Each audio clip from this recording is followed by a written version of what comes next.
రక్షించినవయ్యా, నీ దయతో నన్ను దీవించినవయ్యా, నీ కృపతో నన్ను రక్షించినవయ్యా, నీ దయతో నన్ను దీవించినవయ్యా. యేసయ్యా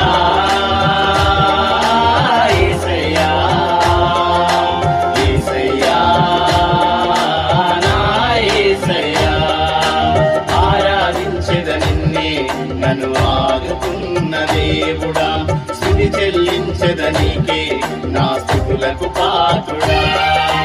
అబ్రహాము దేవుడా, ఇస్సాకు దేవుడా, యాకోబు దేవుడా, నాకు చాలిన నా ప్రియుడా,